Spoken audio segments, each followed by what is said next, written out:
Muy bien, entonces continuamos hoy con el ejercicio de la clase pasada, en donde estábamos solucionando el pórtico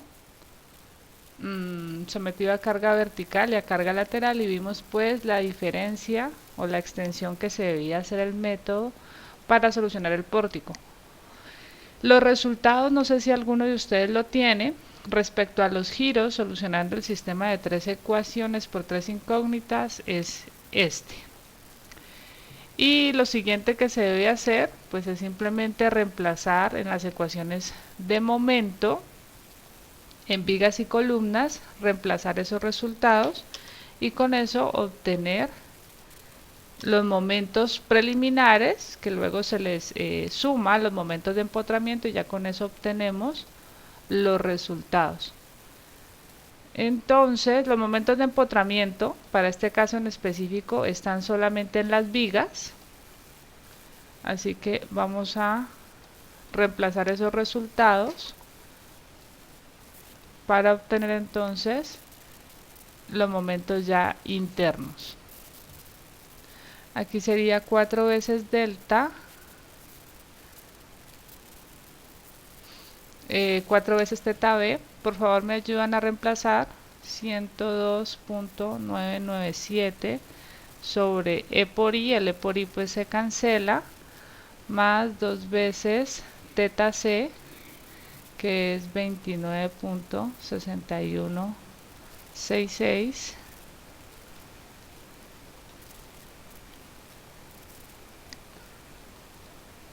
también sobre e por i.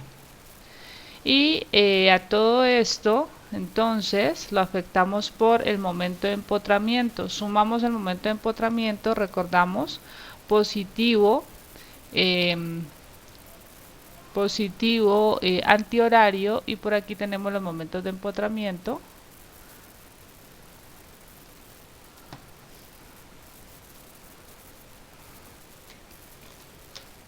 Que serían solamente 120 en los extremos de la viga. Entonces sería más 120. Eso para el momento MVC. Y para el momento MCB, esta sería la expresión.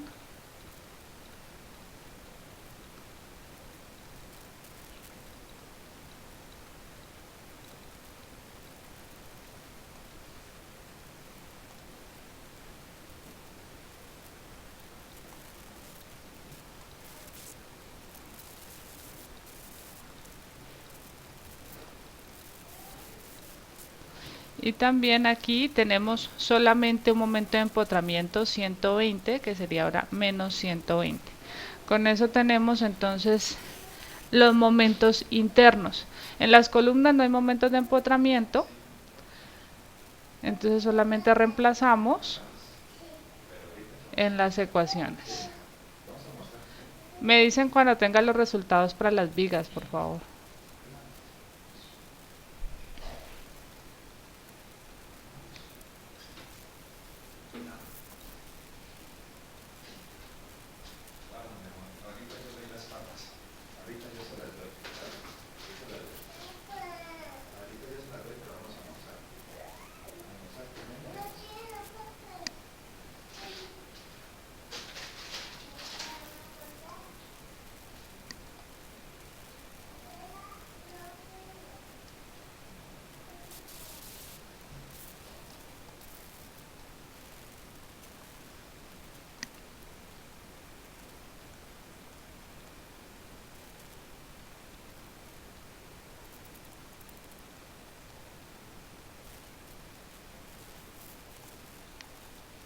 ¿Tiene alguien el resultado, por favor?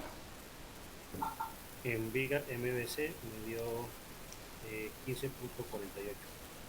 Ok.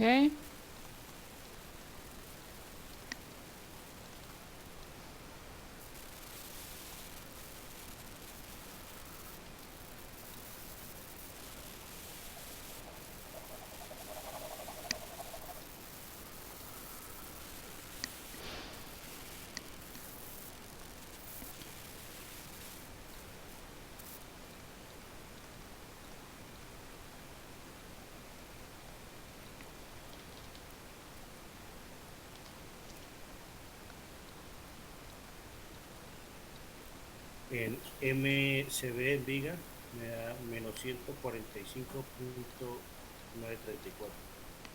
Muy bien. Vamos con las columnas.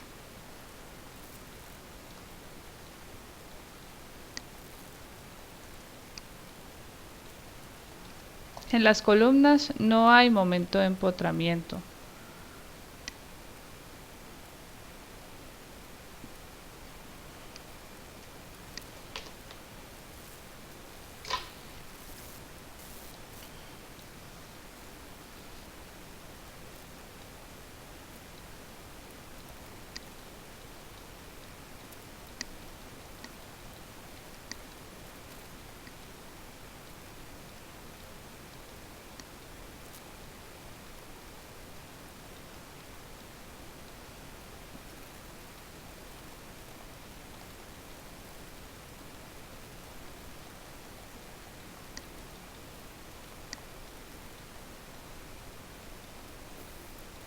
Trata en columnas MAB 36.02.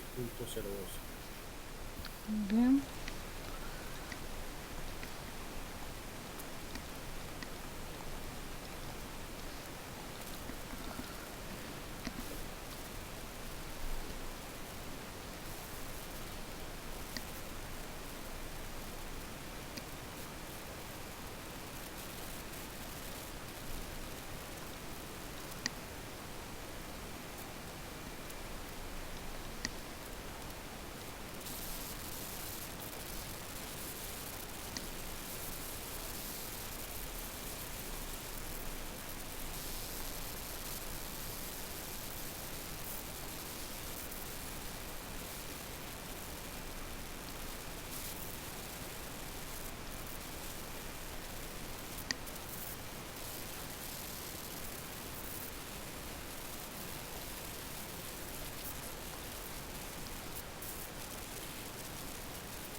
MPA menos 15.48.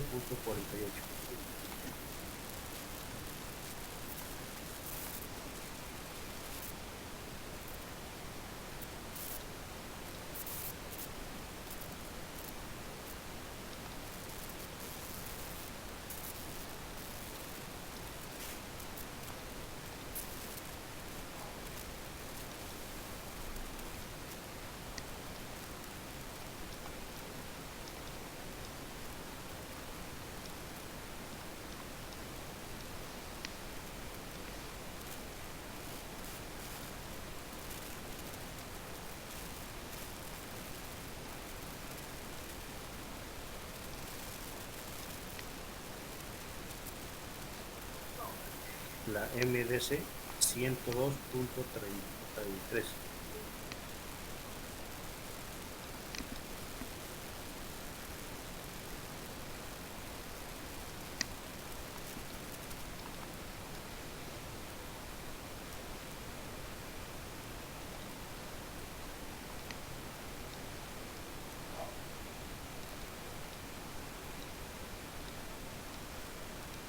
Ciento 117,13 MSD. Gracias.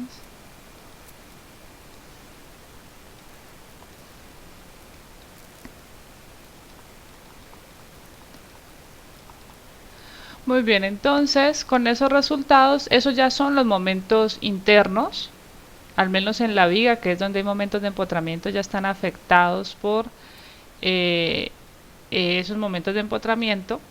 Así que vamos a pasarlos al diagrama de cuerpo libre para obtener cortantes, fuerzas axiales en este caso y las reacciones. El sentido, recordemos la convención, antihorario positivo, horario negativo. Entonces vamos con la viga, MBC está dando un momento positivo, es decir, tiene este sentido. Los grafico en el elemento viga, no en el nudo, sino en el elemento. Aquí tengo 15.48. Y en el extremo negativo, es decir, con este sentido, 145.93. Vamos a las columnas. MAB 3602 positivo, entonces sería con sentido antihorario en esta columna. 3602 en la parte inferior y MBA, la parte superior, 15.48 con sentido horario, ya que lleva el signo negativo. 15.48. Vamos a la otra columna, MDC. Si alguien me va a preguntar algo. Profe, ¿no va a grabar la clase? La estoy grabando con la aplicación porque la llamada no tiene todavía la opción de grabar. Bien, en la otra columna tenemos MDC. En realidad no he visto si se ha activado la opción de grabar, pero creo que no. No está activa. Entonces tengo que subirla a YouTube y luego ya la subo a Claro. Muy bien. Entonces estaba en MDC, sería 102 positivo, es decir, tiene este sentido. 102.33. Y MCD también positivo, es decir, con el mismo sentido. Tenemos entonces 102.33. Muy bien.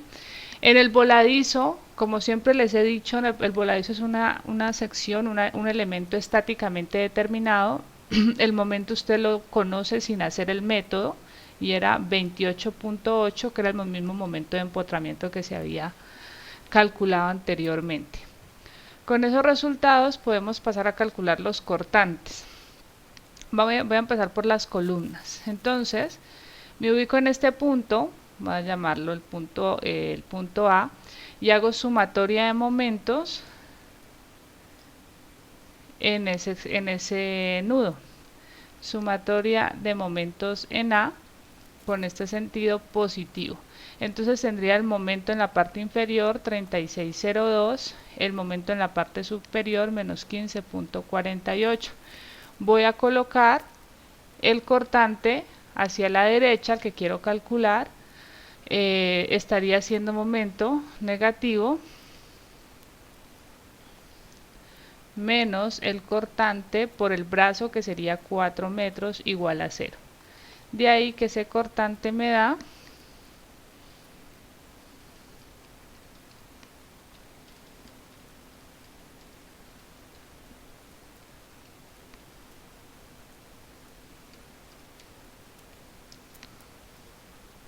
5.14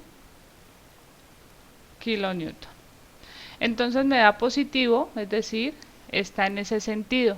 En este elemento, como no tengo ninguna fuerza perpendicular, pues el cortante tiene que ser constante y es igual a 5.14 en toda la columna. Lo mismo para la otra columna.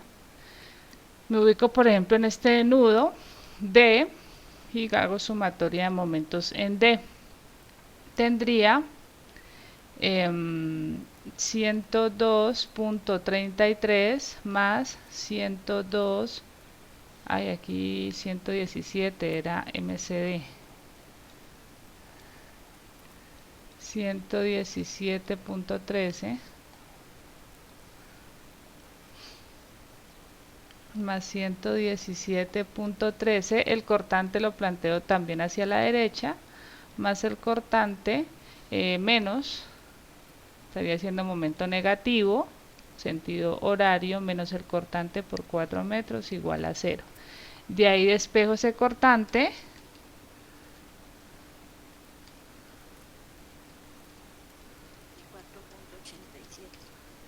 Ok.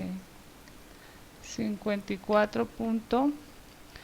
Vamos a subirlo a dejarlo en 86 para que no cierre.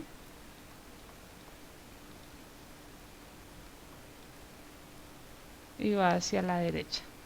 Y aquí también el cortante es constante en toda esa columna de 54.86. Muy bien. Con eso pasamos ahora a la viga.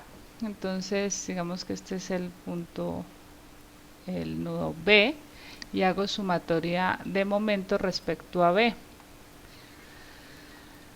Entonces tendría los momentos en los extremos, 15.48 positivo, en el otro extremo menos 145.93 y tengo la carga uniformemente distribuida, también haciendo momento negativo, de 40 por 6 y por el brazo que sería 3 metros. Voy a colocar el cortante hacia arriba, haciendo momento positivo, el cortante por el brazo que sería 6 metros. Y ahí despejo el cortante.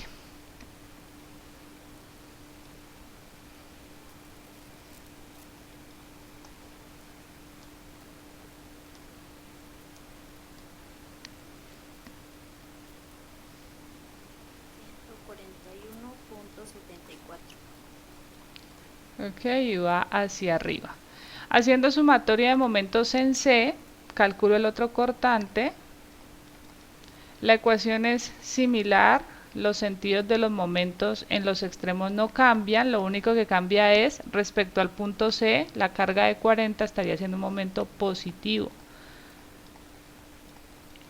La puntualizo por 6 y el brazo también sigue siendo 3 metros. El cortante, asumo, va hacia arriba, menos el cortante por 6 metros igual a 0. Y ahí despejo el cortante.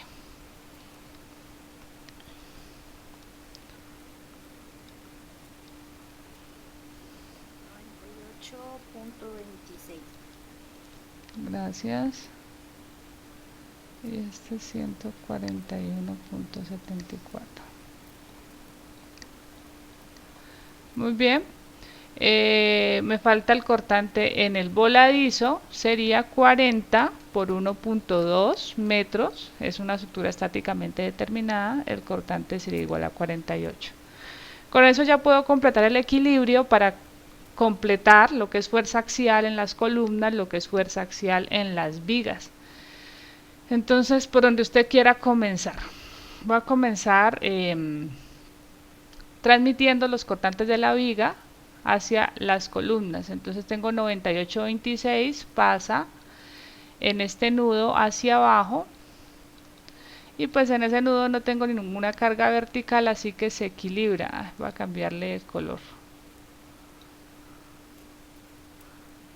Bueno, a cambiarle el color en la columna. Así que se equilibra y en la viga pasaría como fuerza axial en compresión.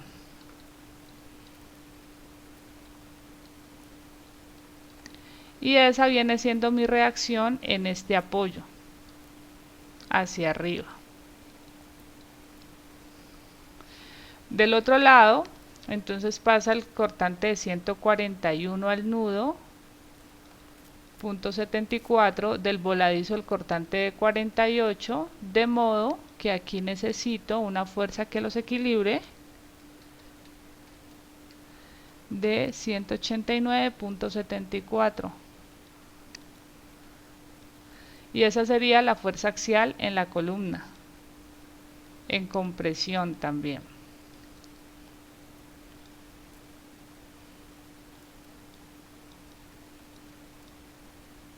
Y viene siendo mi reacción.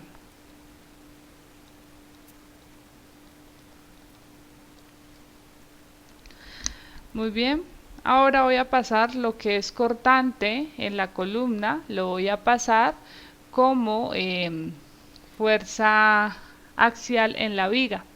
Por aquí tengo 15 puntos, no, vámonos de este lado para hacer equilibrio.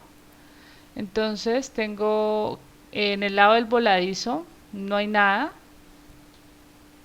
como fuerza axial, 0. De aquí tengo 54.86, pasaría en este sentido opuesto, 54.86, y se equilibra con una fuerza del mismo valor en sentido contrario, de modo que a la viga pasa haciendo compresión 54.86 y se equilibra en el otro extremo por una fuerza de la misma magnitud en sentido contrario, y paso al nudo donde están aplicados los 60 kN. Para hacer equilibrio tengo que subir el cortante que viene en la otra columna de 5.14, pasaría hacia la izquierda y ahí cierra el diagrama. Esos dos cortantes equilibran la fuerza de 60 kN. Ahora completo lo que son mis reacciones en los apoyos. Por ejemplo, sé que este cortante de 5.14 que está hacia la izquierda pasaría al apoyo en este sentido 5.14 y entonces se equilibra con la reacción en los apoyos que sería de 5.14 hacia la izquierda. El momento igual pasaría en sentido horario y en el apoyo se equilibra con una reacción de 36.02, es decir, estos sentidos que están en el extremo del elemento son los mismos sentidos de las reacciones finalmente. Lo mismo hago para el otro, en el otro apoyo. Aquí está mi reacción 5.14 y mi momento de 102.33. Resumo reacciones para que no haya duda con los sentidos de las reacciones. Eso tiene que ser muy importante. Los valores los puedes tener igual, pero los sentidos tienen que corresponder. Este sería la reacción, el momento en el apoyo A de 36.02. RY, reacción vertical de 98.26 kN y la reacción horizontal hacia la izquierda de 5.14.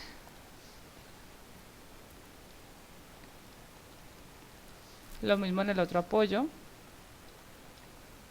RYB igual a 189.74. El momento, no, este no era B, este era D. El momento en D venía siendo de 102.33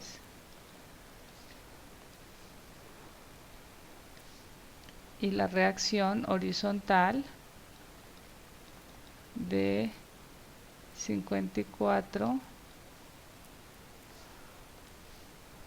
no sé qué fue que puse acá, había puesto el otro, de 54.86.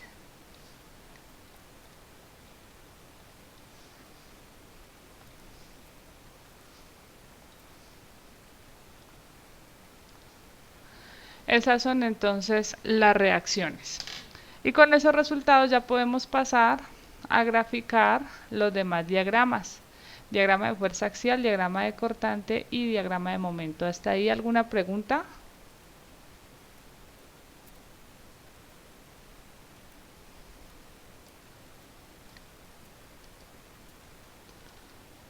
Ok.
Muy bien, entonces voy a graficar fuerza axial todo lo que es fuerza axial constante en el elemento. En la columna izquierda tengo una fuerza axial de 98.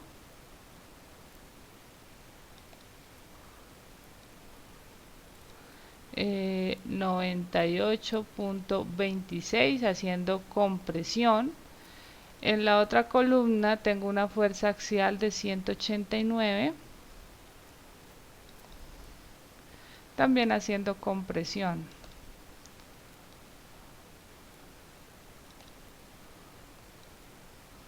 ...189.74 en compresión. La viga también sometida a compresión con 54.86. El voladizo no tiene efecto de fuerza axial. Este sería el diagrama de fuerza axial en unidades de kilonewton. Cortante. Cortante en las columnas constante de 5.14. Columna izquierda. Grafico el sentido de los cortantes en el elemento columna. Y cortante en la otra columna, 54.86.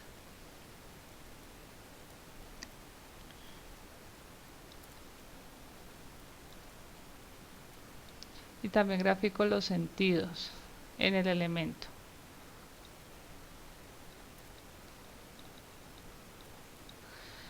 En la viga tengo cortante lineal 98.26 en el lado izquierdo.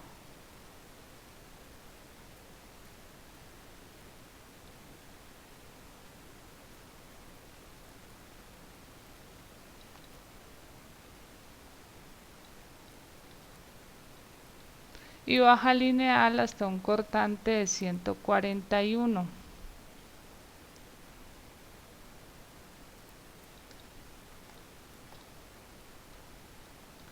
.74.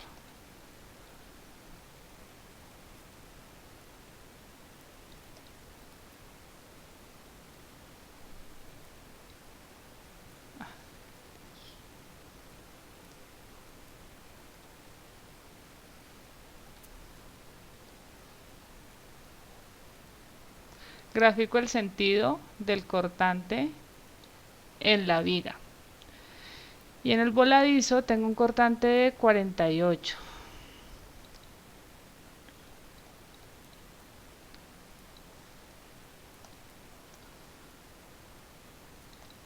Este sería el diagrama de cortante para el pórtico en unidades de kilonewton.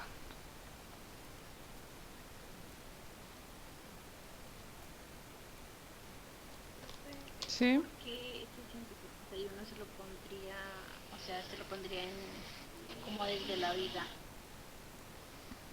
El 141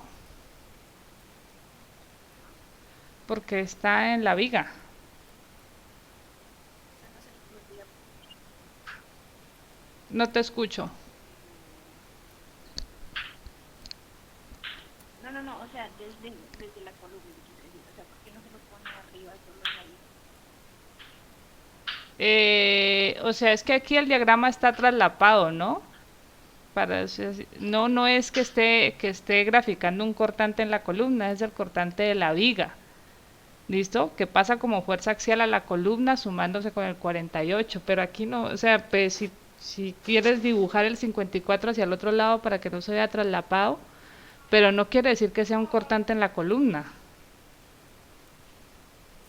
¿Sí me hago entender?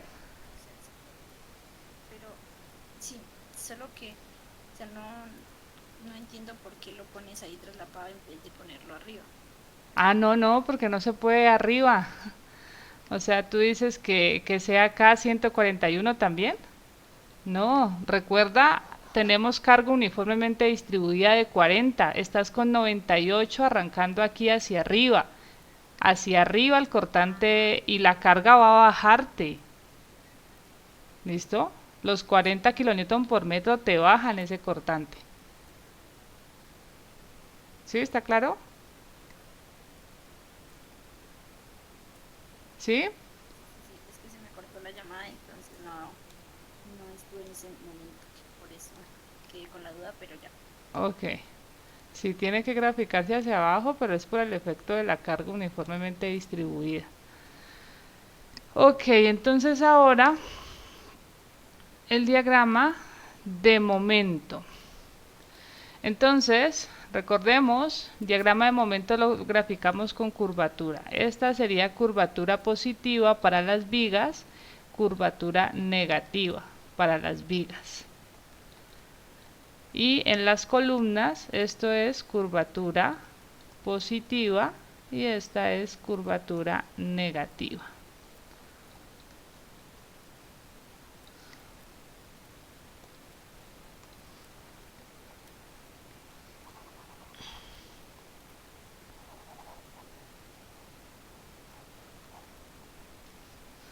Muy bien, entonces con esas convenciones grafiquemos curvatura en las columnas. El momento de 3602, ¿qué curvatura está haciendo? Positiva. Entonces voy a graficar positivo hacia el lado izquierdo, negativo hacia el lado derecho. Esto con el fin de no traslapar los diagramas. Y entonces me quedaría 3602 hacia el lado derecho. Y el momento de 1548, ¿qué curvatura hace?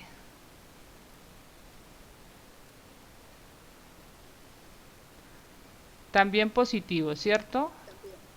Entonces, los dos están hacia el mismo lado. Hay algo importante que no hice aquí, fue el equilibrio en los nudos, ¿no? Pero pues ahí está el equilibrio, sino que en el diagrama no es evidente ese equilibrio.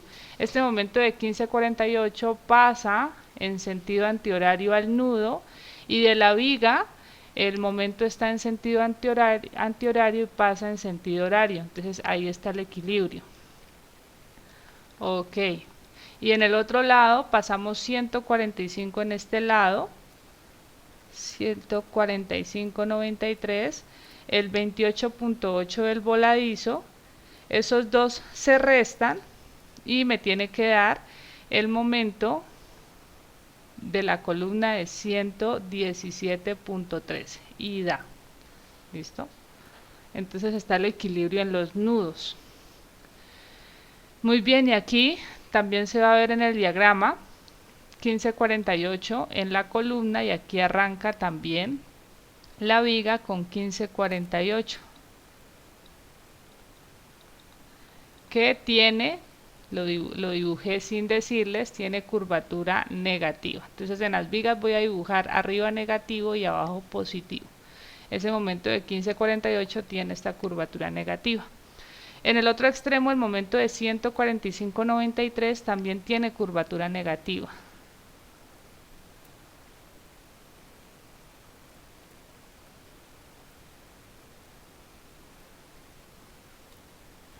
$145,93 y del voladizo el momento de 28,8 también tiene curvatura negativa. Muy bien. Para unirlo, debo saber que como el diagrama de cortante tiene un cruce, corta el eje, quiere decir que hay un momento positivo máximo. Ese momento positivo máximo es fácil calcularlo integrando el área de cortante. Tengo un cortante de 98,26 y con eso calculo esta distancia de corte X. X sería igual, ya sabemos que se puede demostrar que es el cortante entre la carga uniformemente distribuida, sería igual a 2,46 metros. Y también sabemos que hay un momento negativo aquí acumulado de 15,48. De ahí entonces que el momento positivo va a ser igual al momento negativo que está acumulado, 15,48 más el área de cortante, 98,26 por 2,46 medios. En este caso ese momento es negativo, Si el momento llega a ser positivo, o sea que este momento aquí en este extremo de positivo, pues habrá que sumárselo al área de cortante, no restarlo. ¿Listo? Es integración de áreas. Entonces, este momento positivo estaría dando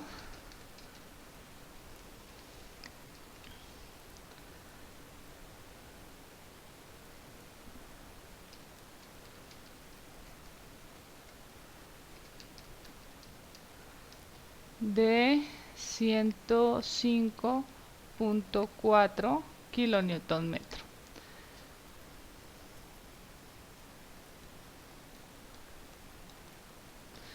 Muy bien, ahí está el momento positivo. Para la otra columna, el momento de 102.33 estaría siendo curvatura positiva. Voy a graficar curvatura positiva hacia la derecha, curvatura negativa hacia el centro. Entonces tengo 102.33 y el momento de 117.13 estaría siendo curvatura negativa. Entonces aquí si hay un cruce, 117.13. En las columnas el diagrama de cortante es constante, así que el diagrama de momento es lineal. En ambas columnas, diagrama de cortante constante, diagrama de momento lineal. En la viga, el diagrama de cortante es lineal, así que el diagrama de momento es cuadrático. Y lo voy a unir de esta manera.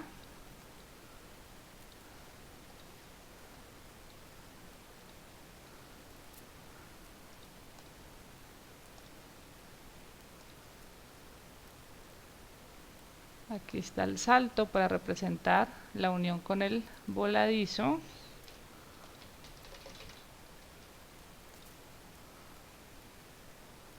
Y aquí cuadrático otra vez. Este sería entonces el diagrama de momento.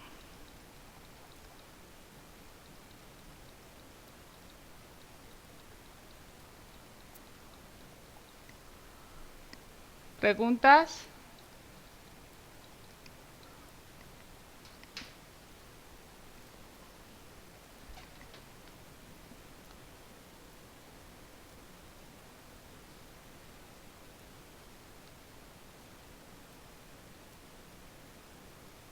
¿Todo está claro entonces?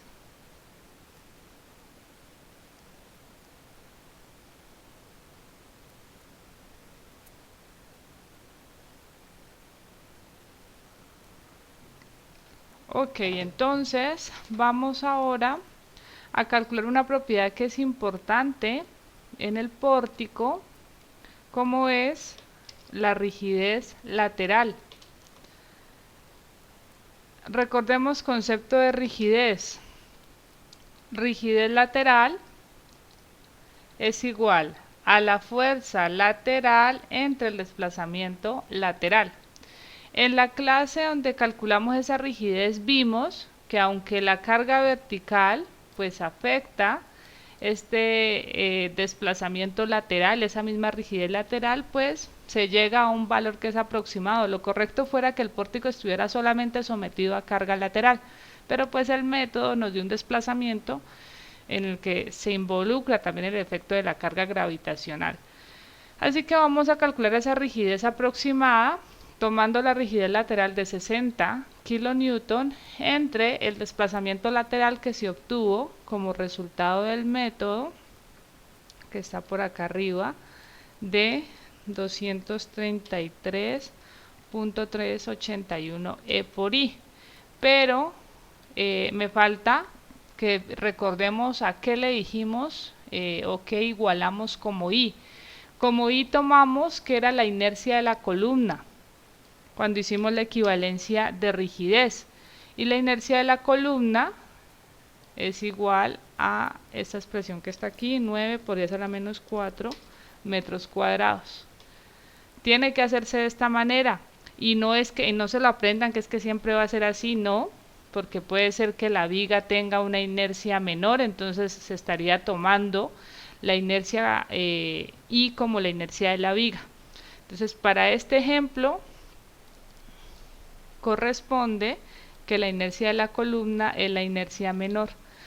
Así que reemplazamos ese desplazamiento, sería 233.381 entre el módulo de elasticidad que se dio de 18.800 megapascales.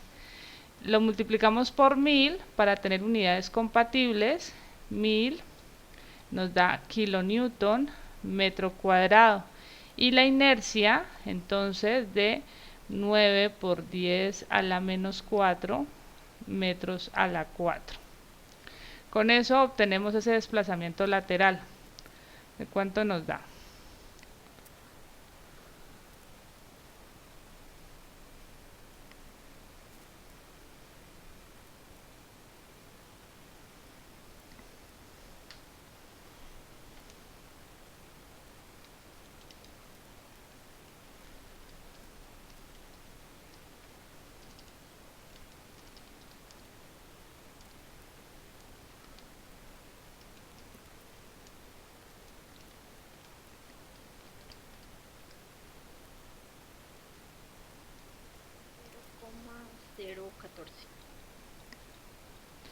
Muy bien, entonces reemplazamos por aquí 0,014 metros y con eso tenemos la rigidez lateral.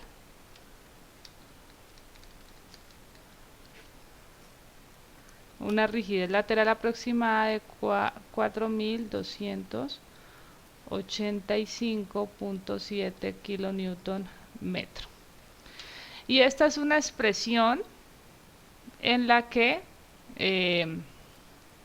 podemos plantear que la rigidez aproximada de ese pórtico está del orden de los 4.200, podemos decir, o de los 4.000 kilonewton por metro. Ya vimos que la carga gravitacional se afecta. Si queremos la rigidez exacta, aquí hay dos alternativas. Bueno, dos alternativas, pero una es más extensa que la otra. Aplicar método de doble integración, aplicar método de carga virtual, pero ambos mezclados con este procedimiento dependiente de formación. ¿Listo? Y básicamente no vas a tener momentos de empotramiento, porque no hay momentos de empotramiento. Si dejamos solamente la carga gravitacional, pues estos momentos de empotramiento no van.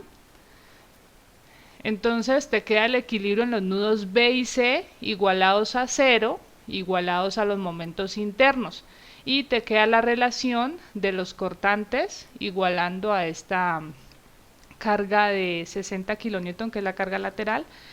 Entonces se te quita todo el efecto de la carga gravitacional y obviamente los resultados van a cambiar. Ahí se estaría obteniendo la rigidez exacta.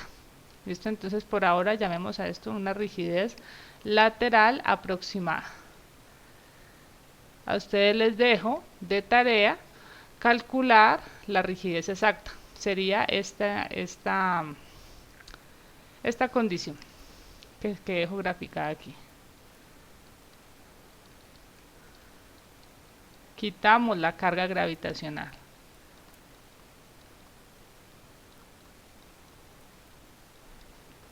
¿Está clara la tarea que tienen que hacer?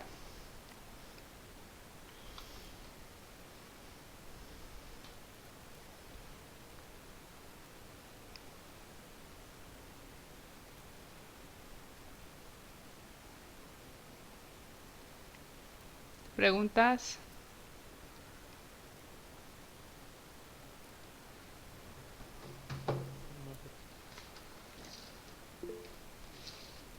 ¿Sí? ¿Alguien va a preguntar?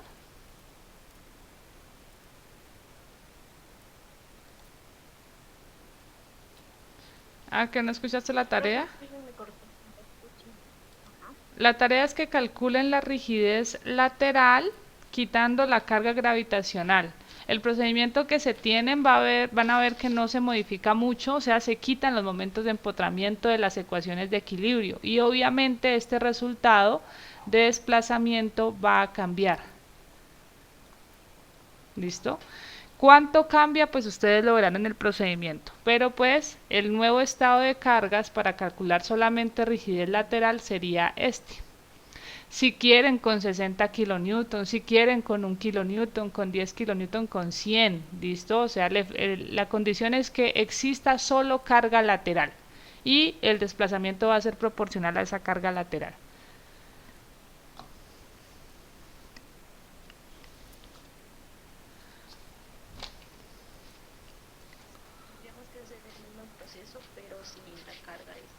Ajá, sin momentos de empotramiento. Las ecuaciones son similares, las ecuaciones simplificadas que se dejaron en la clase pasada para solucionar son similares. Si tenemos un orden en eso, van a ver que solamente una partecita de esas ecuaciones cambia.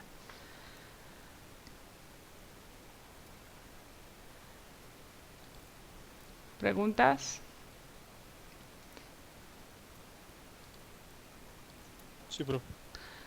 Muy bien, entonces vamos a pasar a la siguiente unidad, que es el análisis de muros.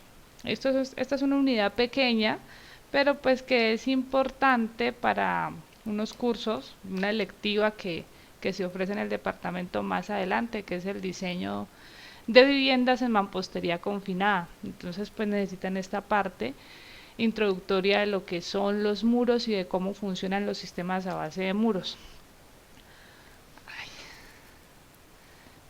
Deme un momento, voy a borrar todas estos rayones que quedaron desde clases pasadas.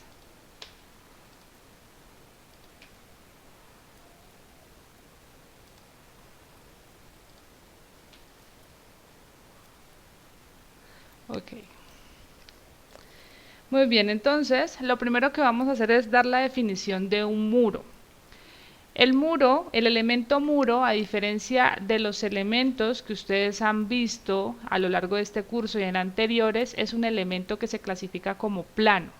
Las vigas, las columnas han sido elementos lineales en sus cálculos, y cuando decimos lineales es porque siempre la longitud es mucho mayor que cualquiera de sus otras dimensiones, ya sea el ancho o la altura de la sección transversal.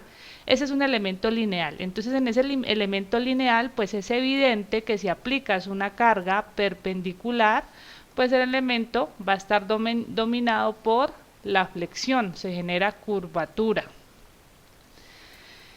En cambio, en el elemento plano tenemos la característica que el espesor va a ser siempre mucho menor que la longitud o que la altura del elemento. Y esa condición de geometría va a hacer que pues la flexión no es la que domina en este elemento, sino que este va a estar dominado por un efecto cortante. Los muros básicamente tienen una falla acortante.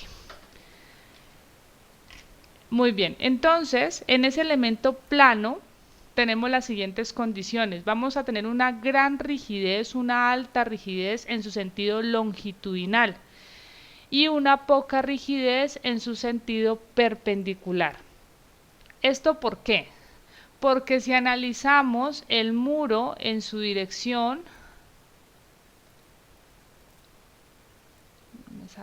el muro en su dirección longitudinal, es decir, aplicando una carga paralela a su longitud, pues vemos que la inercia va a ser el espesor por esa longitud al cubo entre 12.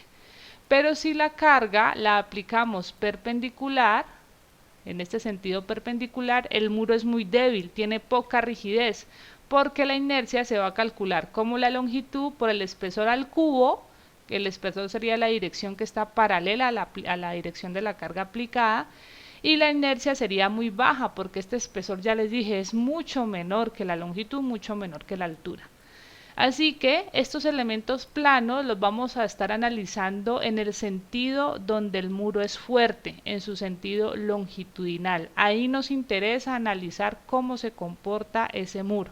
Nos vamos a olvidar de este sentido, porque ya sabemos el muro en ese sentido, si le aplicas una carga en ese sentido perpendicular, lo haces fallar rápidamente, él no tiene rigidez. Por esa condición es que se establece que sísmicamente en la dirección longitudinal es cuando el muro tiene el mejor comportamiento, así que en esa dirección es que vamos a calcular la rigidez, que viene siendo la propiedad importante para condiciones sísmicas. Tenemos muros en diferentes materiales, los hay en concreto reforzado, en mampostería confinada, que esta es la electiva que se da más adelante, mampostería estructural, que está a base de ladrillos de perforación vertical, esta sería una vista en planta de ese ladrillo, y entonces tú puedes inyectar las celdas con mortero, y adicional en cada celda colocar acero de refuerzo. Por eso se establece que es una mampostería estructural en la que colocas acero de refuerzo y sus propiedades de resistencia y de ductilidad son mucho más grandes. Los muros livianos, que están a base de una estructura metálica que puede ser en acero, normalmente es en aluminio, con paneles livianos, panel yeso puede ser, se usan básicamente para hacer divisiones no estructurales. ¿Listo? O sea, este elemento como elemento estructural, es decir, para resistir condiciones sísmicas, pues no es admitido. Para condiciones sísmicas, cualquiera de estos tres, siendo el que es mucho más eficiente ante un sismo el concreto reforzado por obvias razones. Estos dos sistemas a base de mampostería, o sea de ladrillos, de ladrillo en arcilla, tienen limitaciones en la altura que tiene la estructura para ser utilizado el sistema estructural, limitaciones en el uso de la estructura. ¿Listo? En cambio el concreto reforzado pues no.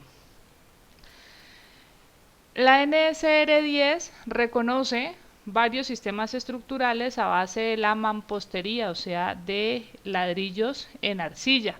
Esta mampostería de cavidad reforzada, mampostería parcialmente reforzada, mampostería no reforzada, mampostería de muros confinados, mampostería de muros diafragma y mampostería reforzada externamente.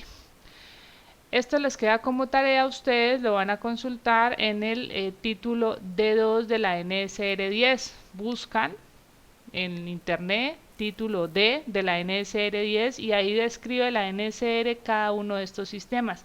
Es importante al menos que usted tenga una concepción muy básica de cómo está conformado cada uno de estos sistemas, porque se utilizan, unos más que otros, pero se utilizan. Aquí faltaría un número 8 que serían muros de concreto reforzado.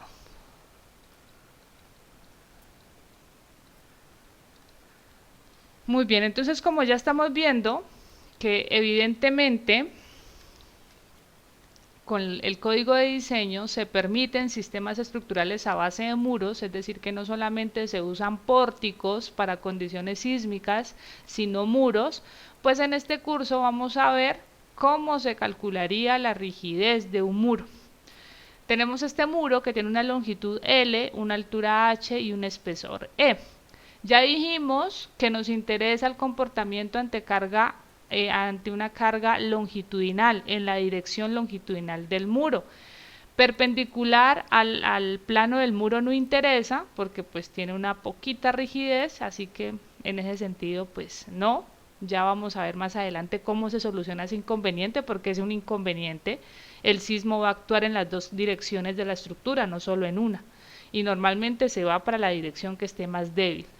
Pero vamos a ver más adelante cómo se soluciona. Entonces por ahora concentrémonos en que le vamos a aplicar al muro una carga en su dirección longitudinal.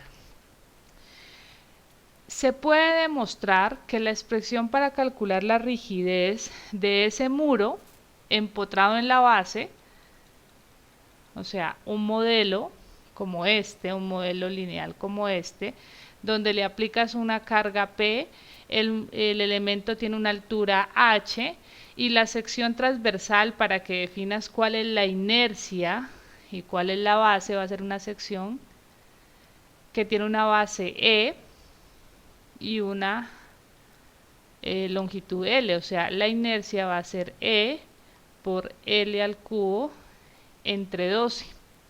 El área para efectos cortantes va a ser pues espesor por longitud.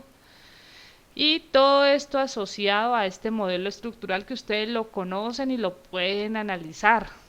Un modelo básico donde tienes dos reacciones, un momento y una reacción en X. La reacción en X es igual a la misma carga aplicada y el momento va a ser la carga por la altura. Es que no me salen las cositas de cambiar acá. Cambiamos M igual a P por H. Es un modelo que lo hemos visto bastante, ustedes desde cursos anteriores lo han utilizado, aquí se ha utilizado y para calcular la rigidez del muro, ese es el modelo que se utiliza. Miremos rápidamente cómo es la demostración de esa expresión. Vamos a ver que cuando sometemos este elemento a una carga horizontal, pues aparecen dos efectos, un momento y un cortante. ¿Listo? Aparecen esos dos efectos, entonces momento y cortante. Así que se analiza por aparte el comportamiento a flexión del elemento. Y si se hace esa consideración, pues se puede demostrar esta expresión. Esto es muy fácil con lo que ustedes han visto hasta ahora del curso. ¿Qué hemos visto? Si yo quiero calcular cuál es la deformación de este elemento solo por efectos de flexión, ¿qué método han visto para calcular deformación solo considerando flexión?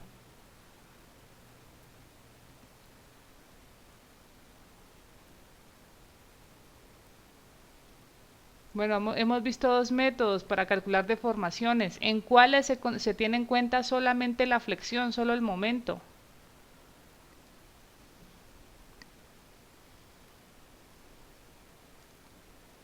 No todos porque se cae la llamada. ¿Carga virtual? En carga virtual podemos considerar los tres efectos, si hay fuerza axial, cortante y momento. En doble integración, con la ecuación de la elástica se considera solamente el efecto de flexión, el efecto de momento. Entonces, con doble integración, ¿qué es lo que hacemos? Decíamos, mira, aquí hay un momento en la reacción que es igual a P por H y hay un cortante que es igual a P. Entonces yo quiero obtener, como esta es la altura Y, hago un corte y yo quiero establecer cuál es mi ecuación de momento en función de Y. Pues antes lo veíamos como viga, ahora lo estoy rotando, por eso coloco Y como la longitud. Y va a tener límites de 0 hasta L. Muy bien, entonces sacamos la ecuación de momento, hago sumatoria de momentos en este punto A. Sumatoria de momentos en A, con este sentido positivo. Entonces, tendría menos m de y, que es la ecuación que quiero calcular, más P por H, que es el momento en la base, y tendría menos P, que es el cortante, por el brazo que sería Y. Esto igual a 0, de ahí entonces que la ecuación de momento es igual a P, factor común de H menos Y. ¿Listo? Está clara esa ecuación, ¿cierto? Fácil. Entonces, ¿qué decía el método de la doble integración? Decíamos, integras una vez y obtienes el giro. ¿Listo? Así que, bueno, aquí bueno, está bien. Para no complicarnos tanto, dejémosla, no me conviene sacar el factor común. Sería, integro una vez la ecuación de momento y obtengo el giro. Entonces sería PH por Y menos PY al cuadrado entre 2 más una constante de integración C1. Integro otra vez y obtengo el desplazamiento. Ay.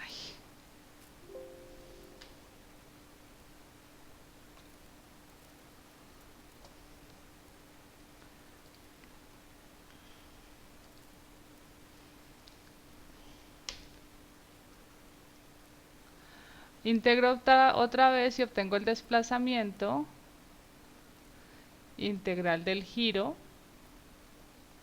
y sería entonces ph y al cuadrado entre 2 menos p y al cubo entre 6 más c1y más c2.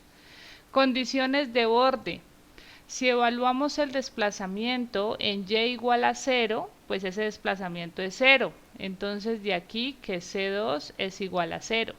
Y como tenemos un modelo empotrado, el giro también, cuando y es igual a 0, o sea en la base es 0, entonces tenemos que C1 es igual a 0. Listo, ya está. Así que podemos establecer que la ecuación de desplazamiento en función de la altura va a ser igual a ph medios y al cuadrado menos p por y al cubo entre 6. ¿Listo? Así que me interesa el desplazamiento en la corona del muro, o sea, cuando y es igual a L, ya que lleva de 0 hasta L. Estoy haciendo el método de doble integración, espero que me estén siguiendo sin ningún problema. Entonces, evaluamos y me queda p h medios por L al cuadrado menos p por L al cubo entre 6. Aquí no tenía que poner L sino H. Y aquí es que me falta el de borrar. No me sale la opción de borrar aquí. Entonces permítame cambiar aquí. Era y igual a H. ¿Listo? Yo lo puse de y de 0 hasta L, pero es de 0 a H porque tengo como H la altura. Entonces aquí ya me queda p por h medios por h al cuadrado menos p por h al cubo entre 6. ¿Listo? Y de ahí, pues simplemente simplificando esta ecuación, pues podemos llegar a esta, que viene siendo el desplazamiento en f. El E por I, pues recordemos que todo esto estaba en términos de E por I venía acá al lado, sino que en el método lo sacábamos para que no nos causara problema, y eso era constante, entonces de ahí sale el E por I. Y la inercia, pues ya habíamos establecido que esa inercia era igual al espesor por la longitud del cubo entre 12. Entonces reemplazamos y obtenemos ese desplazamiento en la corona. ¿Está claro cómo se haría esa demostración?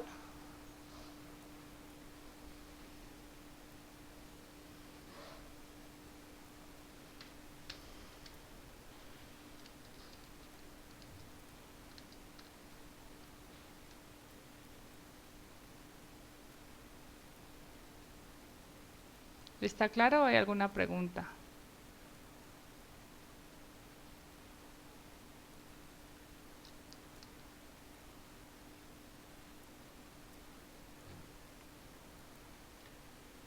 ¿No hay preguntas? Entonces esto lo pregunto en un quiz y no hay ningún problema, ¿cierto?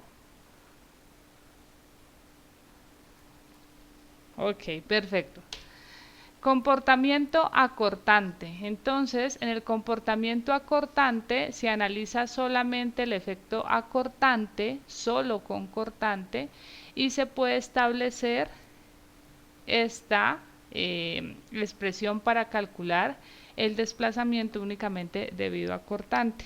Denme un momento.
Entonces, para el desplazamiento acortante, recordemos la clase de carga virtual cuando hicimos la extensión del método de carga virtual a pórticos, en el cual dimos la introducción al esfuerzo de cortante en ese cálculo de deformaciones. ¿Qué decíamos en ese caso? Que analizábamos un diferencial. Entonces, para el muro también se analiza un diferencial, en este caso un diferencial de área, dx por dy. ¿Y qué analizamos de ese diferencial de área? Muy bien, pues entonces en ese diferencial ahora tenemos que respecto a la altura de y, pues mi elemento va a sufrir una deformación por cortante. Así que aquí va a estar respecto a esa diferencial una deformación debido a cortante que voy a llamar DUC. Bien, asociado a esa deformación por cortante, aquí voy me permiten, voy a llevarme esto para otra aplicación porque no se ve muy bien. No me deja cambiar de colores. Están viendo ahora la otra pantalla, ¿cierto? Sí. Muy bien, entonces tengo el diferencial de área. Esta sería la altura de y. Y ahora decimos, se me genera una deformación por cortante en mi elemento o en mi área. Va a ser una deformación en términos de ese diferencial, pues diferencial. Y el cortante se mide respecto a una deformación angular que llamábamos como gamma. Siempre que se tiene un comportamiento lineal y elástico, yo puedo relacionar un esfuerzo, en este caso como estamos con esfuerzos cortantes, respecto a esa deformación angular. Y cuando hay comportamiento lineal y elástico, tengo una proporcionalidad. En este caso, la pendiente, que viene siendo la constante de proporcionalidad, es el módulo de corte. Esto ya lo habíamos visto para la clase de carga virtual. De ahí entonces que puedo establecer que ese módulo de corte es proporcional al esfuerzo sobre la deformación angular. Muy bien, y siguiendo la teoría, bueno, antes de eso, de aquí simplemente digo la deformación angular, lo que es lo mismo, es igual al esfuerzo cortante sobre el módulo de corte, y ese módulo de corte habíamos dicho que se podía aproximar o relacionar con el módulo de elasticidad como un 40% del módulo de elasticidad. Muy bien. Por otro lado, acá, siguiendo la teoría de pequeñas deformaciones,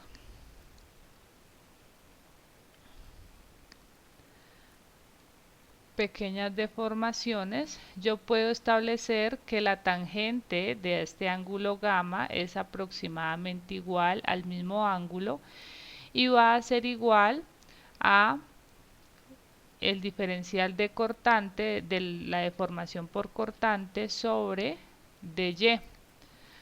Muy bien. Por lo tanto, igualando estas dos expresiones, 1 y 2, entonces tengo que el diferencial por cortante sobre y va a ser igual a tau sobre 0.4 veces el módulo de elasticidad, ya reemplazando lo que es el módulo de corte. Muy bien. Y también se había establecido que para el caso de la distribución de esfuerzos cortantes, digamos en este elemento o en la sección transversal de este muro, la distribución de los esfuerzos cortantes vendría, ya que tengo una sección rectangular sería como una barriguita. Listo, esos serían los esfuerzos cortantes. Pero yo puedo obtener un esfuerzo promedio. Y promedio respecto a una distribución constante de esfuerzos. Entonces digo, esto es constante, esta distribución de esfuerzos va a ser constante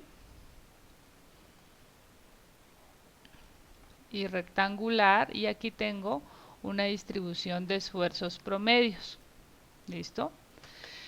Y se puede demostrar que el esfuerzo real, el máximo evaluado, justo en el eje neutro de la sección transversal, es alrededor de 1.2 veces el esfuerzo promedio. Muy bien, y ese esfuerzo promedio, como está en función de un esfuerzo, de la forma de un esfuerzo axial, o sea, esta forma azul es como un esfuerzo axial, viene siendo igual a la fuerza que le aplicas a la sección sobre el área. Para nuestro caso, la fuerza que le estamos aplicando se llama P, la fuerza que le aplico al muro, y el área vendría siendo espesor por longitud. Entonces, ahora solamente reemplazo en esta ecuación, que llamamos la ecuación 3.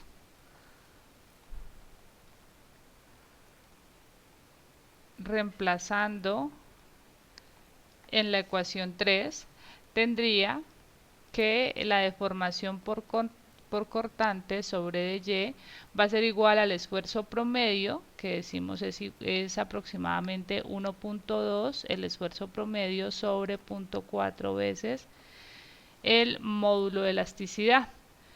Muy bien, y esto sería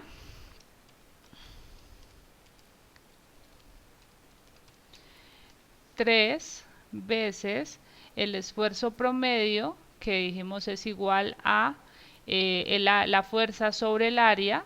Entonces reemplazo 3P sobre área, como la coloco aquí, dejémosla así, módulo de elasticidad por espesor por longitud.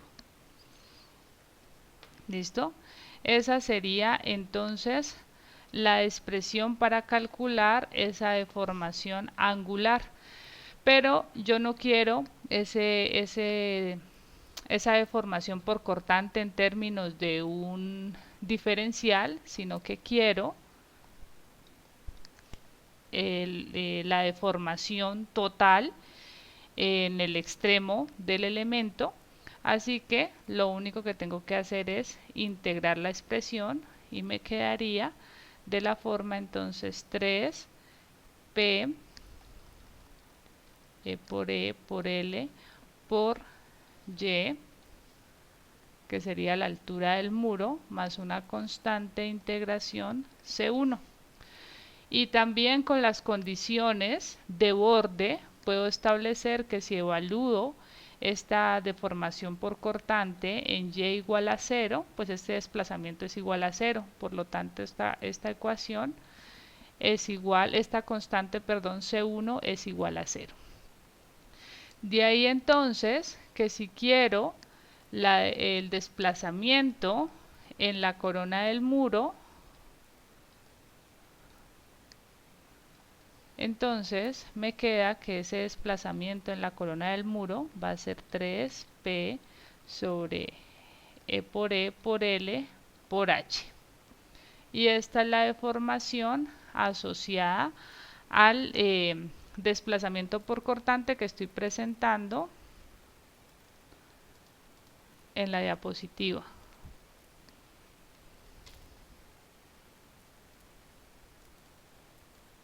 ¿Listo? Simplemente que se ha reorganizado dejando la altura dividida entre la longitud. Y ahí está la expresión. Entonces, esa es la demostración de cómo se obtiene se obtienen los desplazamientos con base a efectos de flexión y aparte los desplazamientos por cortante. Aquí no hay nada nuevo, todo esto ustedes lo han visto ya en unidades anteriores del curso, solamente se están utilizando en beneficio de demostrar la expresión de rigidez del muro. ¿Qué es lo que queda? Pues que se tienen que sumar los efectos. Ya dijimos que el muro estaba dominado por cortante y por flexión y se suman esos dos efectos. Por un lado se obtiene la expresión para cortante, que sería esta expresión, y por el otro el término o lo que aporta la flexión. Ambos están en función de P, que es la fuerza que se aplica. Entonces factorizo esa fuerza P. ¿Y qué me queda? Por concepto de rigidez, recordemos, rigidez es igual a la fuerza entre el desplazamiento, o lo que es lo mismo, el desplazamiento es igual a la fuerza entre la rigidez. Entonces, de ahí puedo establecer que simplemente la inversa de esta parte viene siendo la rigidez. ¿Listo? Esta es la rigidez lateral del muro, esa expresión. Siempre se calcula como módulo de elasticidad por espesor del muro sobre 3 veces H sobre L. Importante mencionar que este 3H sobre L es asociado al cortante, es lo que aporta el cortante, y este 3H sobre L al cubo es lo que aporta la flexión. Y miren, están dividiendo. Entonces, la parte que más suma sería la flexión, pero como esto es inversamente proporcional, cuando un muro está dominado por la flexión es porque tiene poca rigidez. ¿Listo? Está claro. Entonces, entre el muro se comporte más como una columna, no va a ser tan rígido como esperamos que se comporte un muro. Así que para que nos funcione bien el término y tengamos una rigidez alta, este es el que tiene que dominar este término. Con esa expresión entonces podemos dividir el comportamiento de muros entre muros cortos y muros largos. Los muros cortos van a ser muros dominados por la flexión y cuando ellos fallen, toda esta parte inferior del muro, ahí van a aparecer fisuras, van a aparecer grietas por el comportamiento del muro. Este es un muro que se va a comportar más como una columna. ¿Cómo vamos a caracterizar esos muros cortos? Recordemos la expresión para calcular la rigidez que se acabó de demostrar. Está en función de la relación H sobre L.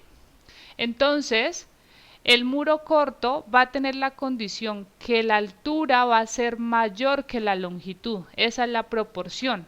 Si esa es la condición, entonces el producto H sobre L va a ser mayor que 1 y H sobre L al cubo mucho mayor que 1. Por eso les decía, van a ser muros de baja rigidez. Este término, estos dos términos van a ser muy grandes y como la rigidez es inversamente proporcional a esos términos, entonces la rigidez va a ser baja. Así que este es un muro dominado por la flexión, se comporta más como columna y finalmente se establece que su comportamiento va a ser un comportamiento dúctil. Y cuando hablamos de un elemento que es dúctil es porque él tiene una baja capacidad posiblemente, aquí está su resistencia máxima, pero una vez llega a su resistencia máxima él se deforma mucho. Dadas sus propiedades se puede deformar mucho antes de llegar al punto de falla. Esa es la condición de comportamiento dúctil y ese sería el comportamiento para muros cortos. Los muros largos van a ser aquellos cuando comparamos la altura respecto a la longitud, pues la longitud va a ser mucho mayor, de forma que la fracción, la división entre la altura y la longitud van a ser menores que 1 y si lo elevamos al cubo pues van a ser menores que 1. La rigidez va a ser mucho más alta, recordando la expresión en donde estos términos están inversamente proporcionales a la rigidez. Entonces, de ahí que podemos concluir que son muros de mayor rigidez. Este muro, que es el que nos interesa analizar, y cuando vean los cursos, si es que se van por la electiva, cuando diseñen sistemas de muros, van a ver que uno se centra mucho en controlar esa falla por cortante, porque son muros que van a estar dominados por cortante, y cuando ellos fallen van a aparecer estas grietas en diagonal por el efecto cortante. El comportamiento del muro dominado por cortante es un comportamiento frágil. Él tiene una alta rigidez, solamente que llega a su resistencia máxima y puede ser que inmediatamente falla. El muro corto tiene una menor resistencia, entonces posiblemente él estaba por aquí, resiste menos, la resistencia máxima está aquí, pero tiene mucha más ductilidad. ¿Listo? La ductilidad se define como la capacidad que tiene el elemento de disipar energía en el rango inelástico, con deformaciones inelásticas. Entonces, este elemento, el muro corto, tiene más capacidad de disipar esa energía con deformaciones inelásticas por su comportamiento. Estos muros, que son largos, con una rigidez tan alta, son muy rígidos, tienen una alta resistencia, pero cuando fallen, van a fallar rápidamente. Deme un momento.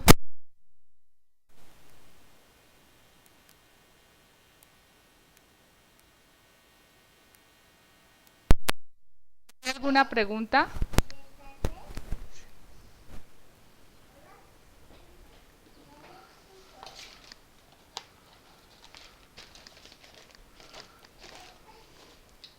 No, profe. Muy bien. Entonces déjeme, voy a borrar esto antes de que quede aquí. Y vamos a dejar planteado un ejercicio.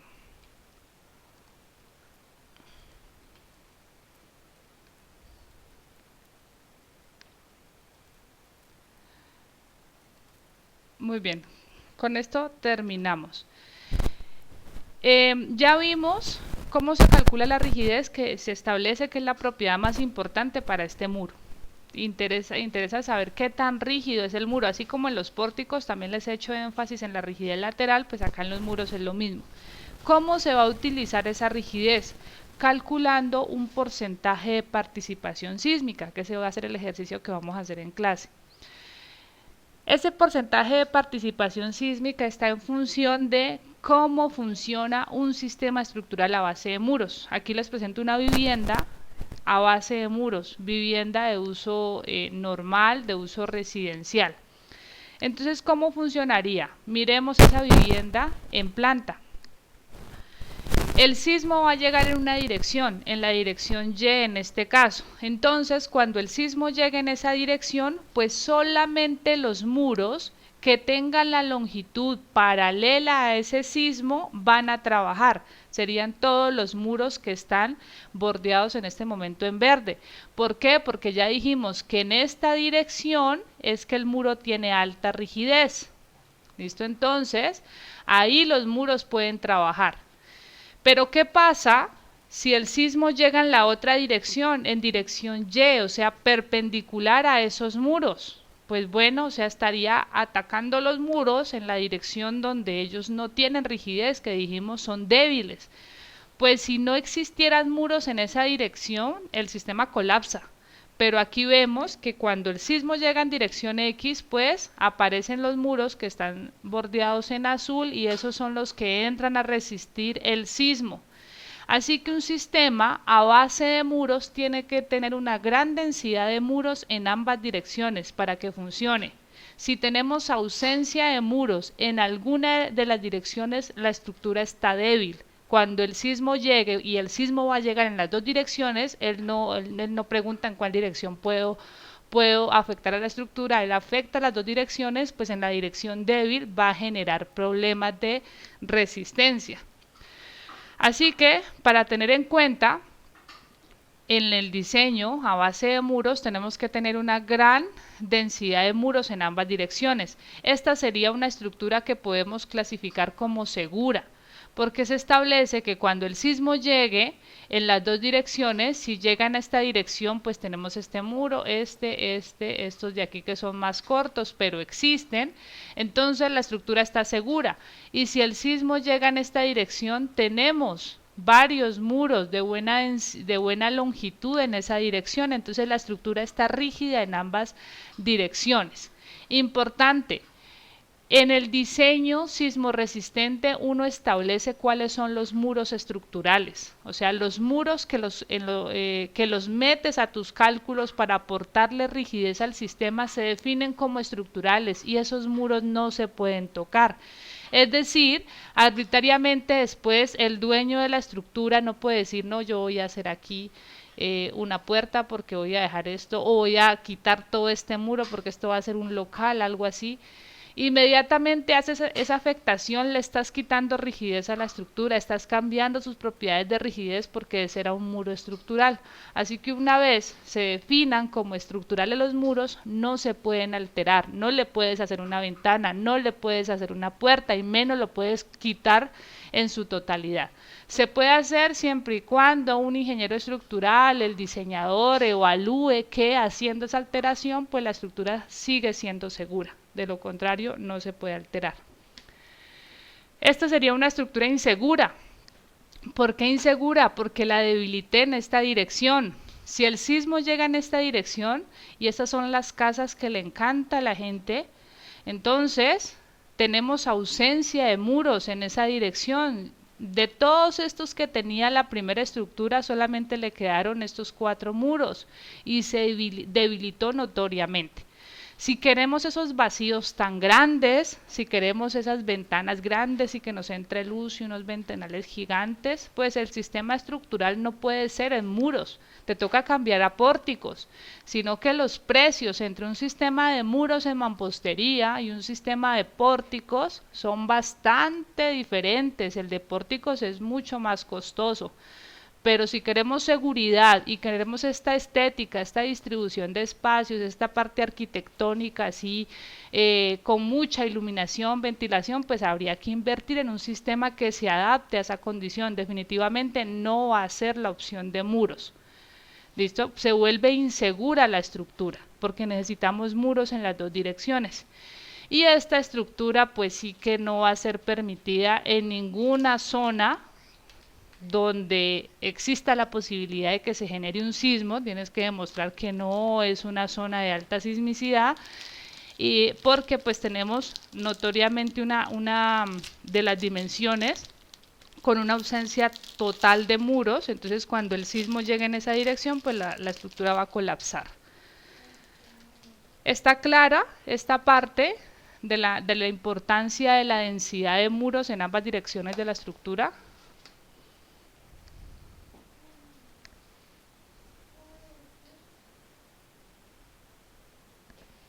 Sí, profe.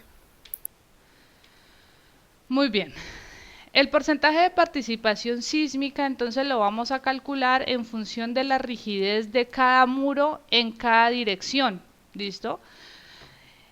Se calcularía como la rigidez del muro en la dirección X sobre la sumatoria de la rigidez de todos los muros en esa dirección. O si estamos analizando la dirección Y, pues la rigidez de ese muro en dirección Y sobre la sumatoria de todos los muros en dirección Y. Ese es el porcentaje de participación. El muro estructural se debe clasificar como un muro que es continuo desde la cimentación. Si tu muro no baja a la cimentación, ese es un muro no estructural. Es un muro que solamente le está aportando peso a la estructura, no le está aportando rigidez. Entonces tiene que ser continuo desde la cimentación. No tiene que tener ningún tipo de abertura, ningún tipo de afectación. Esas ventanitas pequeñas que hacen en los baños, esas ventanitas le quitan la condición de muro estructural. Si arquitectónicamente no hay opción y necesitas esa ventana, pues porque es un baño, pues tienes que contemplar que en tus cálculos ese muro se vuelve no estructural, al menos en donde está la ventana. También se tiene que establecer que es un muro que debe estar en contacto con la losa de entrepiso o amarrado a la cubierta. Los muros de patio, por ejemplo, los muros de patio usted ve que la losa no llega y se posa sobre el muro, sino que los muros quedan allá sueltos. Esos muros de patio no son estructurales. Esos muros de patio funcionan como cerramiento, tienen que soportar los efectos debido a su propia condición inercial, pero que le aporten rigidez a la estructura, no. Ellos se tienen que sacar de los cálculos porque no cumplen la condición de estar amarrados por la losa. Indiferentemente si diseñas tu muro como estructural o como no estructural, la norma te dice incluso los muros que no cumplan con los requisitos anteriores, es decir, que son muros no estructurales, se deben diseñar. Ese diseño de muros no estructurales, si no estoy mal, ustedes lo ven en estructuras 2. Para que al menos se lleven el procedimiento de diseño de estos elementos que a veces no se diseñan, y de las normas se establece que se tiene que diseñar un muro no estructural. En clase vamos a hacer este ejercicio. Les pido por favor lo tengan presente, presente al menos estos datos. Y ya yo les llevo los datos de las longitudes. Les voy a subir una fotico más donde estén las longitudes de esos muros. Y para este ejercicio vamos a calcular entonces los porcentajes de participación sísmica en cada dirección de la estructura. ¿Está claro?